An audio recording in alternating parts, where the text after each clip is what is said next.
All right. Hi, everyone, and welcome to the Specialty Crop Block Grant Writing Seminar.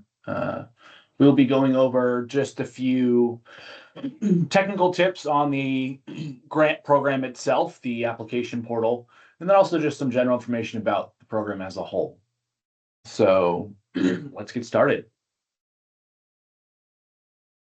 Just as a quick overview, we are New York Farm Viability Institute. Here are a few of the programs that we are currently administering. On the research side of things, we have our Farm Viability Grant, FVI grant. That application period has already closed, and those programs are in review. Those grant applications are in review, with an expected release later this spring into the summer.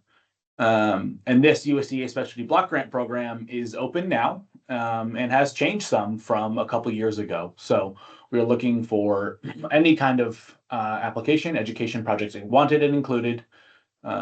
So please send in your applications. On the producer side of things, we have our New York State Grown and Certified Research and Development Program that it will be forthcoming in the next few months, along with the round 2 of the Beginning Farmer Competitive Grant.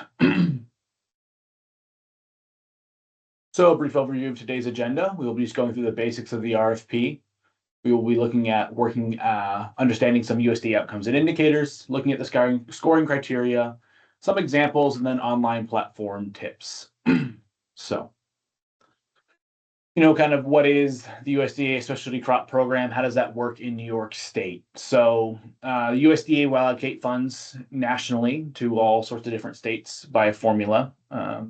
Applications are received from each state's Department of Agriculture. And then we as NYFVI are administering New York State's portion of the USDA Specialty Crop Block Grant. That program typically awards about $600,000 a year. So as we administer it on behalf of the USDA, on behalf of New York State Department of Ag and Markets, we submit all our reporting back to the state, who then also submits that onto the USDA. So what are the key dates? What are the key timing things we have to look at for this program, right? The RFP is open now. You must be registered in the online system to submit your application. That it can be found on our website at nyfvi.org. We are receiving applications through February 16th at midnight. We expect notification to be in April, with the earliest possible start date of January 2027. And then all projects must complete within 2 years and no later than June of 2029.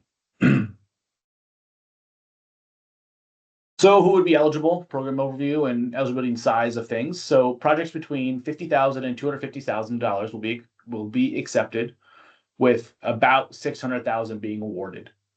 And the maximum indirect established by the USDA is 8%.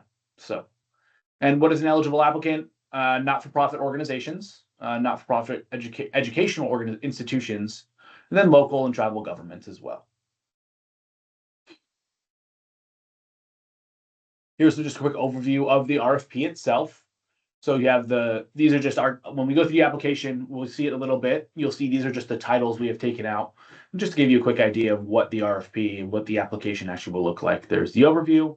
You're going to go through your project title and the dates of your project, project partner and summary, ag production sector and target beneficiaries, USDA outcomes alignments, the New York State priorities, outcomes and measurable indicators from the USDA, the project purpose, external project support, all from the USDA side of things. And then part of what we've added in is we have a SMART goal, and then part of their application is the objectives and activities, along with some data collection and then the budgets as well. So, what does some of that terminology mean? We can look at that. Outcomes are broad goals, each associated with specific measurable indicators. Indicators being specific items that will measure a project's progress in achieving its outcomes. Applicants must establish a numerical target for any indicator that is aligned with their project. And then the objectives are steps that demonstrate progress to achieving an outcome. So you kind of think of it as all kind of a waterfall flowing together.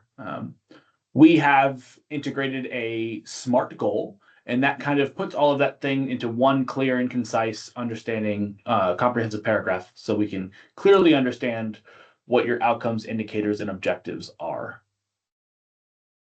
So the USDA releases a bunch of outcomes that they are looking to see implemented. And so, we have a lot of different ones, and these are 4 of them. The improvement of pest and disease control processes, developing new seed varieties and specialty crops, expanding specialty crop research and development, and improving environmental sustainability of specialty crops.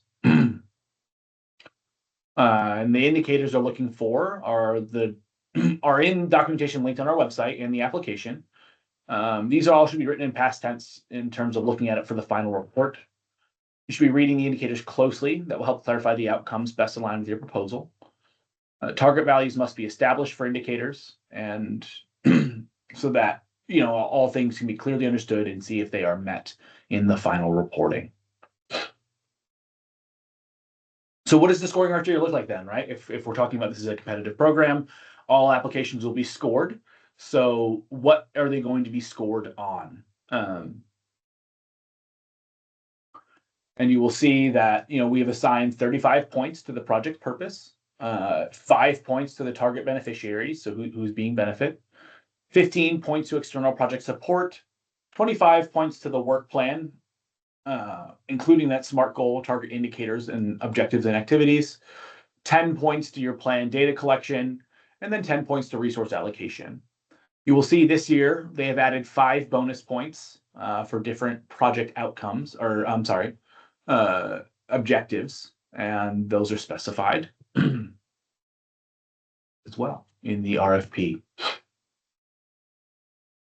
So now let's look at the online system, right? What are some general overview tips? We are using the Granite interface system through Founded. So this is a fairly straightforward system, I believe. It will save all your work as you go. You can self-serve add collaborators, so anyone that you are working with, the system will easily allow you to do that. You can kind of condense the application to one time, so you can get rid of some sections. You don't have to look at it all at once, and for easier navigation. Now, something we run into often is you have to paste as plain text when you're copying and pasting from a Word document. If you do not do this, you can run into an error with word counts where the system thinks you are over your character count, even though you may not actually be. So if you run into that issue and you think you're under the character count, try deleting what you've done and pasting it as a plain text. That might solve your issue.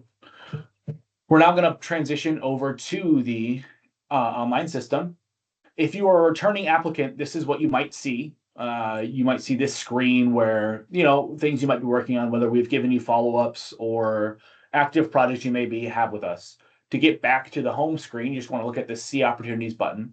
And this is where new applicants and old applicants will condense, is here in this screen.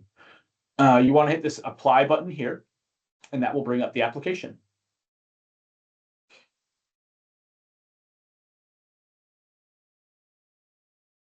Just some quick tips here as we're looking over this. Easy things you can do. If you're just looking for a certain section, if you go to this 3 dots here, you can collapse all the sections and quickly find where you want to look at. So that it might just be helpful for you. And then if you are someone who likes working on pen and paper, a paper application, that is okay. You can download the question list here, and this will bring up a paper application. Now, that being said, in the end, you must submit your application through this online platform. So even if you work on it on paper, you must copy all your answers into the online platform and submit it that way. Now, if you are a past applicant and your project is similar, or you're reapplying with the same project, you can copy from previous years.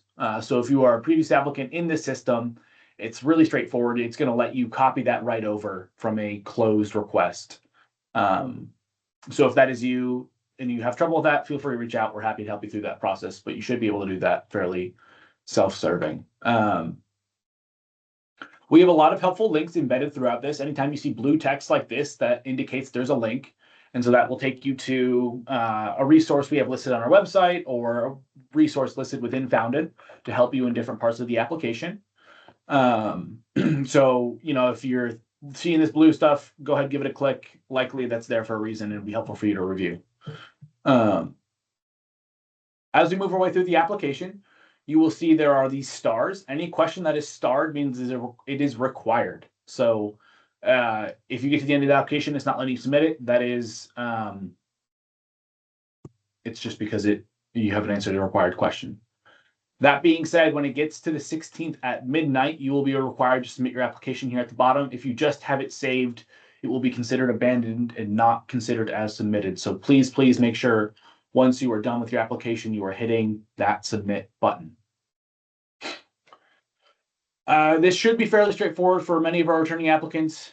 If you're new, we have linked resources within Found It that will help you if you have questions on certain sections. But for the most part, you will just be, any text box here will have this white box surrounded by a black outline. That's where you can type into things. This is in a budget sheet, but you'll see the little text areas. You'll see radio buttons to answer questions on.